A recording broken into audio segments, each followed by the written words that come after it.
मैं आप सभी का तहे दिल से जम्मू कश्मीर में स्वागत करता हूं, अभिनंदन करता हूं। जम्मू कश्मीर को शब्दों में ढालते हुए 13वीं शताब्दी में अमीर खुसरो ने लिखा था, फिरदौस बर्रुए ज़मी अस्त हमी अस्त ओ हमी अस्त ओ हमी अस्त। If there is a paradise on earth it is this, it is this, it is this. धरती के इस जन्नत में टूरिज़्म डेवलपमेंट कॉन्क्लेव में इतनी बड़ी संख्या में सभी स्टेक होल्डर्स की उपस्थिति इसकी सुंदरता को भी बयां करती है तथा ये इस बात का भी प्रतीक है कि आज का नया जम्मू कश्मीर नई कार्य संस्कृति तथा नए आत्मविश्वास के साथ आगे बढ़ना चाहता है। टूरिज़्म सेक्टर को सफलता के नए शिखर पर ले जाने के लिए भारत सरकार ने और जम्मू कश्मीर प्रशासन ने गंभीरता से प्रयत्न किया है और पूरी अर्थव्यवस्था में जो बदलाव आ रहा है, ट्रांसफॉर्मेशन आ रहा है, वह अनेक लोगों के कल्पना के परे है।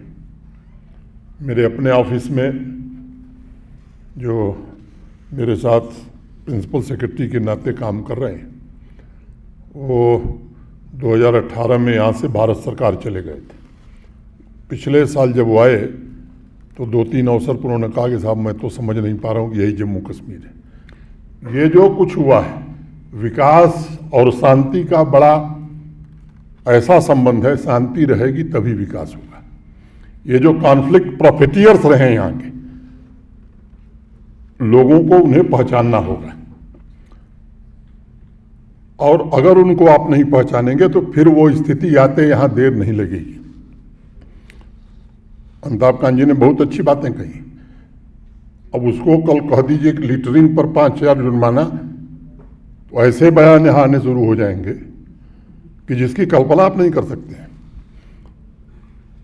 तो लोग जब तक इस, और हमने एक सिद्धांत बहुत साफ तौर पर वो वसूल है हमारे प्रशासन का कि बेगुनाह को छेड़ो मत और गुनहगार को छोड़ो मत, और ये चलेगा ही से कोई दुनिया की ताकत बदल नहीं सकती। भाई जो यहाँ की शांति अमन चैन में खलल डालेगा उसके साथ सख्ती से, जितनी सख्ती बरती जा सकती है कानून के अंतर्गत, वो जरूर बरती जाएगी। और ये जो टूरिज्म बढ़ा है, जो लोग आते हैं वही हमारे ब्रांड एम्बेसडर हैं। तो जो लोग इंडस्ट्री में हैं उनसे मेरा निवेदन है कि अनाप शनाप उनसे चार्ज करिएगा तो आपकी इमेज और जम्मू कश्मीर की इमेज बहुत खराब होती। कभी कभी वीडियो में देखता हूँ, भाई आप ठीक है, सीजन आ गया 10% बढ़ा लीजिए, 15% बढ़ा लीजिए। लोग कहते हैं साहब यहाँ तो कमरा ही नहीं मिल रहा है, 10,000 का कमरा 40,000 के नीचे मिलता ही नहीं है, तो लोग आएंगे कैसे? किसी को आप पा जाएंगे तो ऐसा दोहन कर देंगे कि फिर दोबारा आने का नाम नहीं लेगा। तो ये कई चीज़ें हमें करनी होंगी। हमें अपना माइंडसेट बदलना होगा इन्वेस्टमेंट की दृष्टि से भी, और जो लोग आते हैं वो हमारे ब्रांड एम्बेसडर बन के जाएं, जा कर के कहें कि नहीं साहब। और ये सच है कि यहाँ का कॉमन मैन, उसमें जो आतिथ्य भाव है, जिस तरह से वो लोगों का स्वागत करता है, उसकी मिसाल पूरी दुनिया में कहीं नहीं है।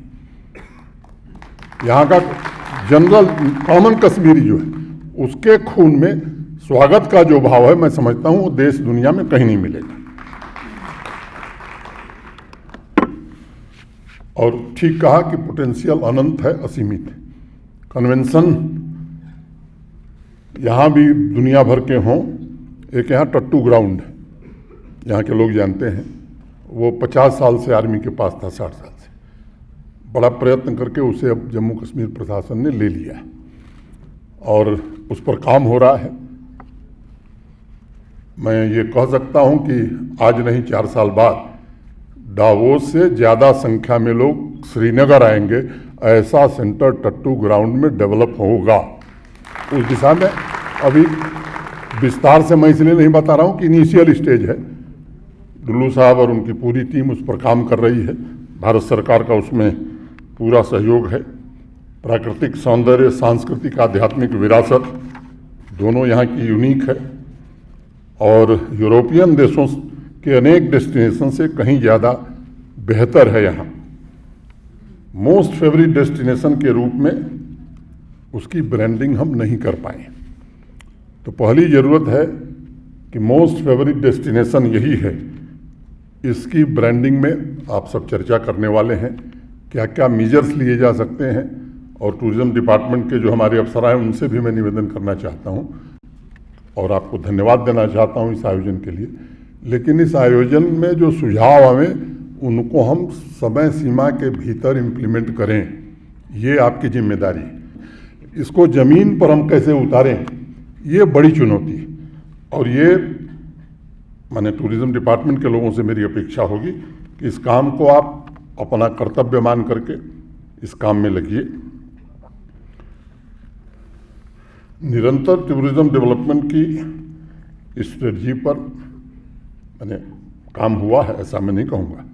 स्टेक होल्डर्स के अनुभव, आप सभी क्षेत्रों के विशेषज्ञ, ये मिलकर के भविष्य उन्मुख नीतियाँ और जो विचारों का मंथन होगा, मुझे विश्वास है कि वो जम्मू कश्मीर के टूरिज्म के कायाकल्प की रणनीति बनाने में, इसकी प्रगति में एक अच्छा रोड मैप तैयार करेगा।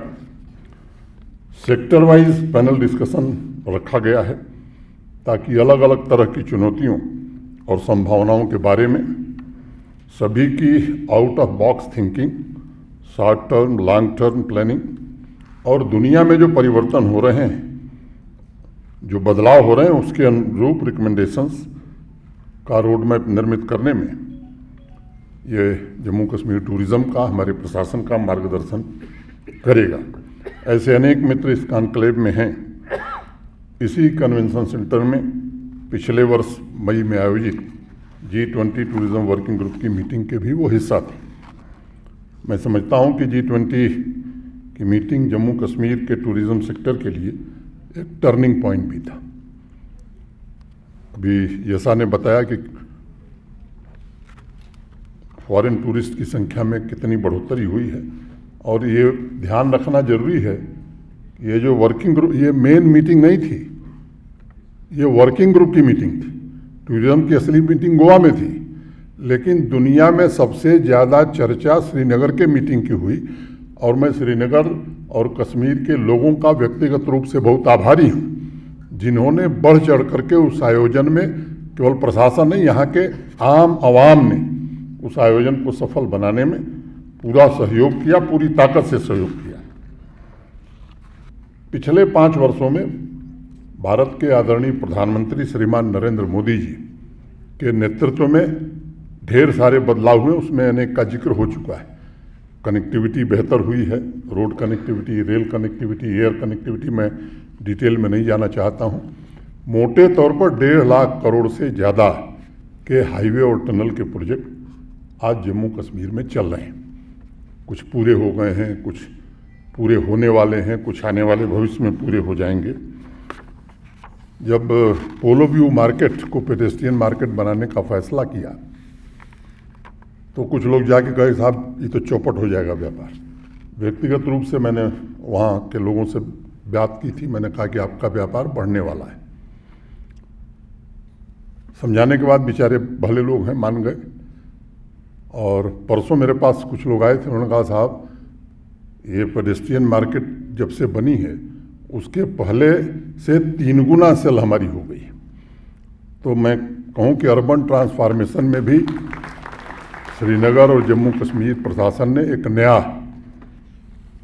आयाम स्थापित किया है। ये प्रधानमंत्री जी के दिल के बहुत करीब है जम्मू कश्मीर, और अभी योगा दिवस के अवसर पर भी वो 20 को आए। जिस तरह से G20 की बैठक का महत्व था, मैं समझता हूँ कि दुनिया को योगा डे के दिन भी संदेश एक बहुत बड़ा गया है, और टूरिज्म में उसके कारण भी ग्रोथ होने वाला है। पूरे देश विदेश के लोग उसे देख रहे थे। अब झेलम रिवर फ्रंट पर आप रात को भी जाएंगे, लाल चौक पर जाएंगे तो बच्चे गिटार बजाते हुए मिल जाएंगे। और मुझे लगता है कि छोटी छोटी जगहों पर भी सिनेमा देखते हुए नौजवान अब मिलते हैं। कोशिश हो रही है कि वो भी बड़ी संख्या में हो जाएं। बाजारों में चहल पहल, हस्तशिल्प कला की बढ़ती मांग, और जो हस्तशिल्प की बात आप कर रहे थे, मैं केवल एक बात जोड़ना चाहता हूं कि अब हमारा एक्सपोर्ट बड़ी मात्रा में इंक्रीज कर रहा है, चाहे वो कारपेट का हो, चाहे हमारा पश्मीना का हो या बाकी क्राफ्ट्स का हो, उस पर भी सरकार ने काफ़ी ध्यान दिया है। और फिल्म, वेब सीरीज़ की शूटिंग हर महीने कुछ न कुछ यहाँ लगातार हो रही है।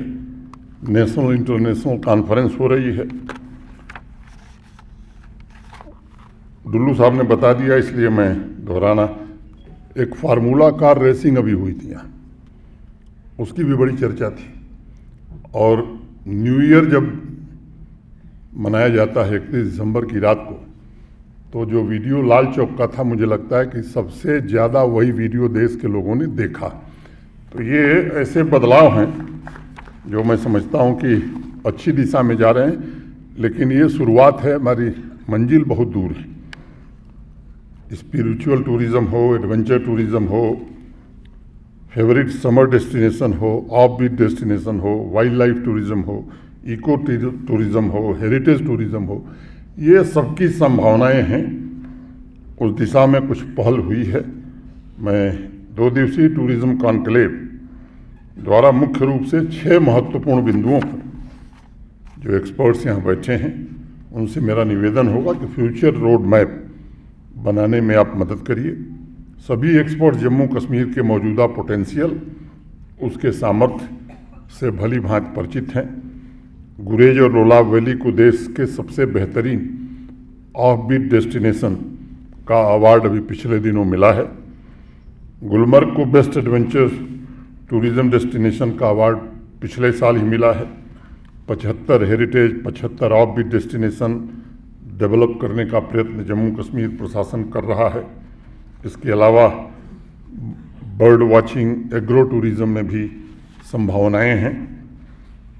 इस पोटेंशियल को पूरी तरह कैसे रियलाइज किया जाए, इसके लिए क्या क्या कदम उठाए जा सकते हैं, आने वाले 2 दिनों में आप जरूर सलाह देंगे और उस आधार पर शॉर्ट टर्म और लॉन्ग टर्म प्लानिंग बने, इसको सुनिश्चित किया जाएगा। अब कंपोजिट कल्चर, हैंडलूम, कुजीन, ये भी देश दुनिया में प्रसिद्ध है, और इस यूएसपी का हम कैसे फ़ायदा उठाएं। जिस वेडिंग डेस्टिनेशन की बात हो रही है, कई लोग अब आके यहाँ शादी कर रहे हैं। कल मैं एक न्यूज़पेपर में रिपोर्ट देख रहा था, और इंडियन वेडिंग इंडस्ट्री ये $130 बिलियन की इंडस्ट्री हो गई। डेस्टिनेशन वेडिंग जम्मू कश्मीर के टूरिज़्म सेक्टर के ग्रोथ के लिए एक की ड्राइवर साबित हो सकता है। कन्वेंशन कैसे आयोजित हों, अब 1% इंडिया का शेयर है, तो ऐसा मुदगल को लक्ष्य रखना चाहिए कि उस 1% इंडिया तो बढ़ावे, लेकिन आने वाले 5 साल बाद 1% जम्मू कश्मीर का हो। ये अगर हम प्राप्त करते हैं, तब तो इस आयोजन की सफलता सही मायने में होगी। स्विट्जरलैंड, स्कॉटलैंड, ये फिल्म शूटिंग डेस्टिनेशन में कोई मुकाबला कर सकता है। अगर इनका मुकाबला नहीं, मैं तो कहता हूँ इससे बेहतर है, तो वो केवल जम्मू कश्मीर है देश में, और कोई जगह नहीं। लास्ट ईयर 102 फिल्मों तथा वेब सीरीज की शूटिंग जम्मू कश्मीर में हुई है। कॉम्पिटिटिव फिल्म पॉलिसी भी बनाई गई है, उसमें हमारे मित्र का बड़ा सहयोग रहा है, इनका इनपुट रहा है। उसमें जो कमियां हैं उसे भी हम लोग दूर करने की कोशिश कर रहे हैं। ईज ऑफ ट्रैवल टूरिस्ट का ये बड़ा महत्वपूर्ण है। जो उस सेक्टर के लोग हैं उनसे मेरा निवेदन है, अब मैं खुल के नहीं बोलना चाहता हूँ, इसकी नीति भी तैयार होनी चाहिए, उसका अनुपालन भी होना चाहिए। ये भी सच है कि प्लान्ड वे में डेवलपमेंट हम नहीं कर पाए थे। अब समय है कि जो भी डेवलपमेंट हो वो प्लान्ड वे में हो। टूरिज़्म और टूरिस्ट के लिए सुविधाएं बढ़ाने जो वजहें थी, मैं उसमें नहीं जाना चाहता हूँ। होटल संसाधन और अन्य सर्विसेज कैसे हम अधिक से अधिक कम समय सीमा में बढ़ा सकें, जैसा देश के बाकी हिस्सों में बढ़ा है। मुझे लगता है इसकी बड़ी आवश्यकता है। और ये सच है कि कई क्षेत्रों में इंडस्ट्री की बात हो गई है। हॉस्पिटैलिटी सेक्टर को भी इंडस्ट्री का दर्जा दिया गया है। और मैं आपके बीच ये बात कहना चाहता हूँ कि जो न्यू इंडस्ट्रियल स्कीम भारत सरकार के सहयोग से बनी, आज देश में इतना इंसेंटिव कोई स्टेट नहीं दे रहा है जो जम्मू कश्मीर दे रहा है। मैं किसी की बात कर रहा हूँ। बिजली इतनी सस्ती देश में कहीं नहीं है। हिमाचल, पंजाब, हरियाणा जो बगल के स्टेट है, या देश में किसी राज्य में सबसे सस्ती बिजली जम्मू कश्मीर में। एक धारणा मैं दूर करना चाहता हूँ। MHA ministry of home affairs हर साल पार्लियामेंट में जो दस्तावेज प्रस्तुत करती है कि क्राइम कहाँ सबसे ज़्यादा है, तो उसमें भी जम्मू कश्मीर में सबसे कम क्राइम है। ये बात आप लोगों को इसलिए मैं बता रहा हूँ कि कई लोगों को ये बात बताई जाती है। 421 करोड़ का निवेश आया है, बहुत ही न्यूनतम राशि से मैं मानता हूँ। ये कैसे 4000 करोड़ इस साल हो, ये ऐसा मुद्गल इनके दोनों डायरेक्टर अगर एक साल में करेंगे तो मुझे लगेगा कि आपने काम किया है, और अगर आप नहीं करेंगे तो मैं ये मानूंगा कि आपने समय बिताया। स्ट्रेटेजिक रोड मैप बनाने की ज़रूरत है।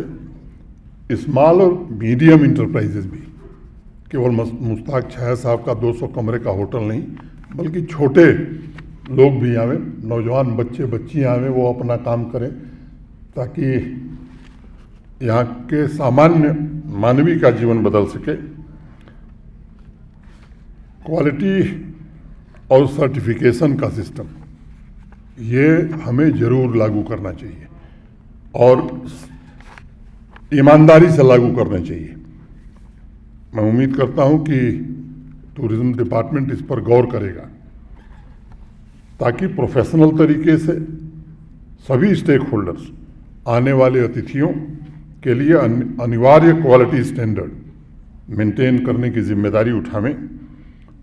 सस्टेनेबल डेस्टिनेशन का लेवल क्या हो सकता है, इसके लिए भी मुझे लगता है कि विचार करने की ज़रूरत है। क्वालिटी और कॉम्पिटिटिवनेस, इसकी शुरुआत अगर हम कर सकेंगे तो जम्मू कश्मीर की टूरिज़्म इंडस्ट्री को नई ऊंचाई, नई ऊर्जा मिलेगी। वैसे हमारी संस्कृति में ये कहा जाता है कि अतिथि देवो भव। इस अतिथि शब्द का बड़ा व्यापक अर्थ है, और टूरिज़्म सेक्टर में हम अपने घर आने वाले मेहमान को मात्र कस्टमर के सीमित दायरे से अगर देखते हैं तो गलती करते हैं। हमें उसे घर का सदस्य मानना चाहिए और ऐसा व्यवहार करना चाहिए कि वो बार बार खुद भी आवे और कुछ लोगों को प्रेरित करे यहाँ आने के लिए। और इसलिए आवश्यक है कि tourism sector high customer value की सर्विसेज प्रोवाइड करें, ताकि दोबारा वो लौटें, दूसरे को भी रिकमेंड करें और जम्मू कश्मीर की अन्य महत्वपूर्ण वस्तुओं का संग्रह करने के लिए उस पर भी पैसा खर्च करें।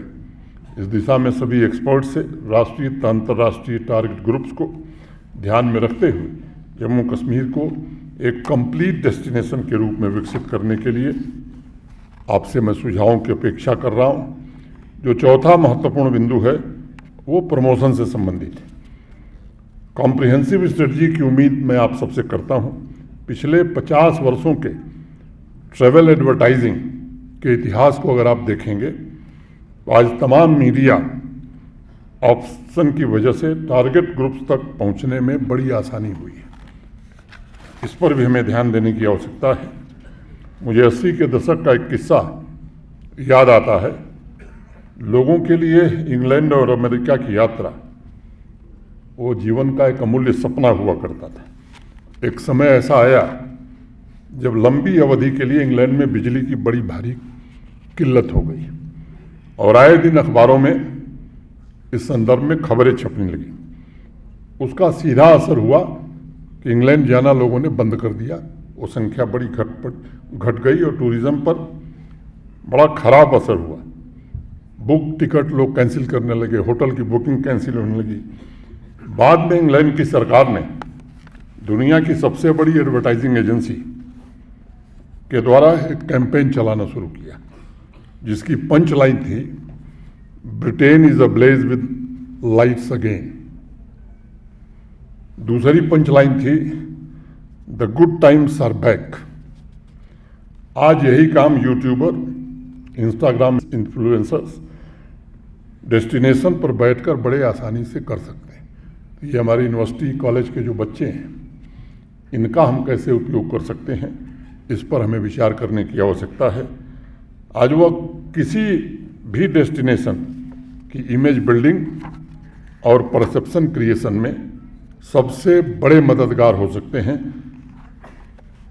ऐसी स्थिति में सभी एक्सपर्ट्स से मार्केटिंग के नए तरीके, आईटी और डिजिटल टूल्स को मिलाकर प्रमोशन के लिए एक सुनियोजित रोड मैप कैसे हम बना सकते हैं, मुझे लगता है ये भी एक हमारे विचार का विषय होना चाहिए।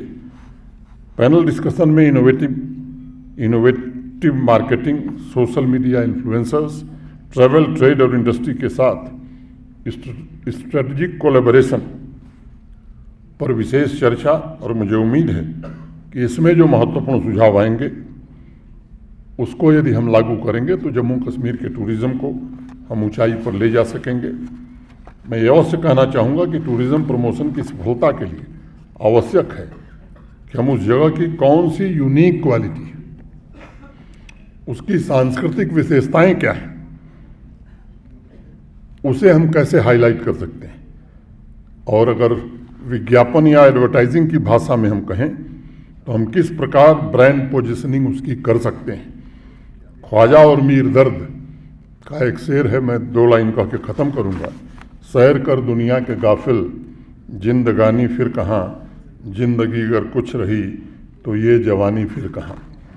मैं ये मानता हूँ कि हर किसी व्यक्ति का एक ड्रीम होता है, वह खूबसूरत जगहों की यात्रा करे, उस जगह की मेमोरीज को संभाल कर रखे, और इसलिए वही टूरिज़्म प्रमोशन सफल माना जाएगा जो पोटेंशियल ट्रेवलर को के ड्रीम को एक्शन में तब्दील कर सके। 5वां बिंदु, ऑफ बीट डेस्टिनेशन और होम स्टे, जिस पर एक्सपर्ट्स इस कॉन्क्लेव में चर्चा करेंगे। मेरी व्यक्तिगत राय है कि कोई भी टूरिस्ट अपने ड्रीम डेस्टिनेशन से कम 5-6 चीज़ों की अपेक्षा रखता है। पहला, वैल्यू फॉर मनी। दूसरा, आकर्षक ऐतिहासिक विरासत। तीसरा, अनमोल कलात्मक वस्तुएं, vibrant culture, friendly environment, untouched unspoiled nature. और 5वां और सबसे महत्वपूर्ण कि वो शांति चाहता है। लोकल क्यूजीन यूनिक हो, उसे वो पसंद करता है, उसे ट्राई करता है। टूरिज़्म में एक तबका ऐसा भी है जिसे हम एक्सप्लोरर कह सकते हैं। वो एडवेंचर चाहता है, ऐसे डेस्टिनेशन पर जाना चाहता है जहां पहुंचने के लिए वो जोखिम उठाने के लिए तैयार रहता है। शहर जैसी सुविधाओं के बिना वह कुछ दिन गुजार सकता है। इन सभी पहलुओं को ध्यान में रखते हुए off beat destination, trekking, home stay, adventure tourism कैसे हम डेवलप कर सकते हैं, इस पर एक सुनियोजित रणनीति बना करके हमें काम करना होगा। मैं उम्मीद करता हूँ कि इस दिशा में वैल्यू एडिशन, प्रशासन, इंडस्ट्री और कम्युनिटी, इन तीनों स्टेक होल्डर्स के सामंजस्य के लिए कुछ सुझाव आएंगे। एक सस्टेनेबल टूरिज़्म बिजनेस मॉडल कैसे हम बना सकते हैं। प्रोफेशनल मैन पावर और स्किलिंग, जिसकी बात अभी अमिताभ कांत जी ने कही, वो बहुत आवश्यक है। कोविड पैंडेमिक के पश्चात टूरिज़्म इंडस्ट्री के रोजगार के अवसरों में भारी संख्या में वृद्धि हुई है।